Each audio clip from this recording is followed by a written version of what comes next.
Charles comes in sort of later in the game.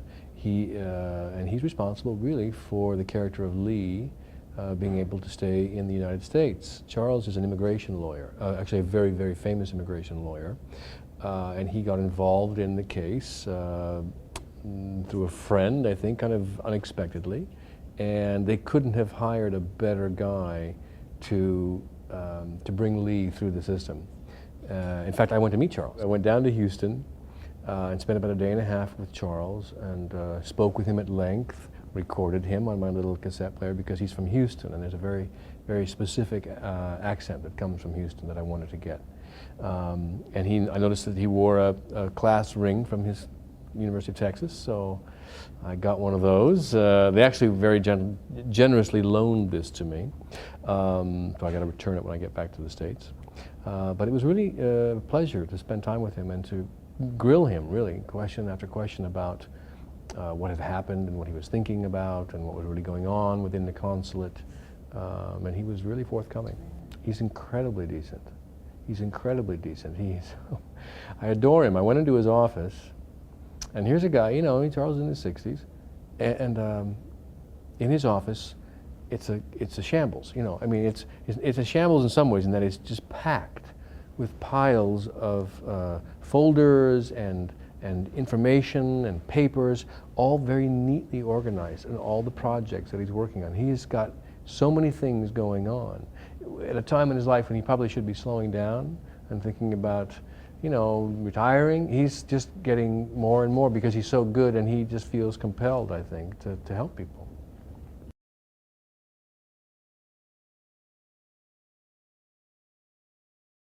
Bruce and I worked together on a little film called Rich in Love.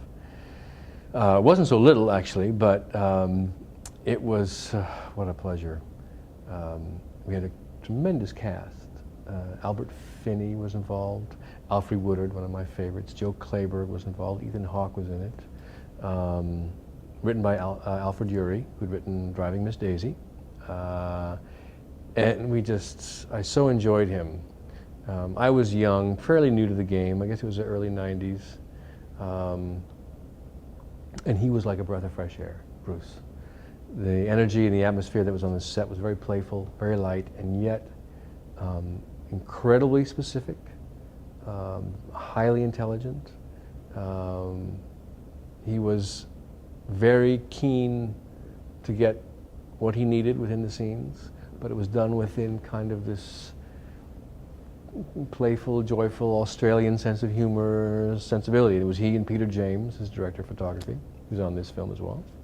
And we just had a great time.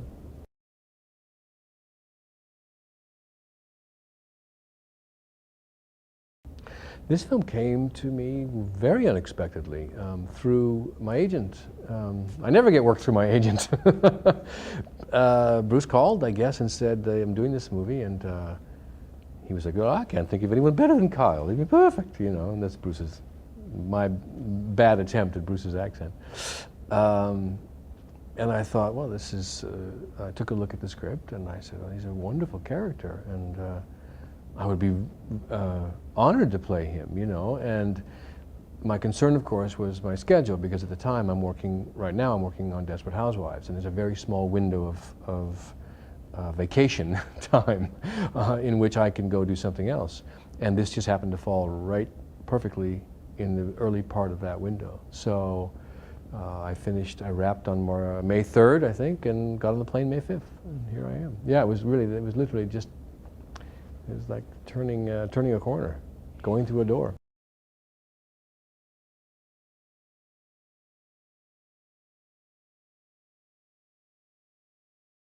I enjoyed the script immensely because I became very connected to the lead character in the telling of the story of Lee Shin-Swen. I'm probably not pronouncing that properly, but that's my attempt. You know, fell in love with this little Chinese boy who was growing up with his 6 brothers and a family in a little village somewhere with no real aspirations apart from, you know, what his parents did. And suddenly, you know, plucked from that environment and put into something completely different, and you can see him overcoming all these obstacles and working through his own inhibitions and finding his strength and his ability and overcoming at great odds, overcoming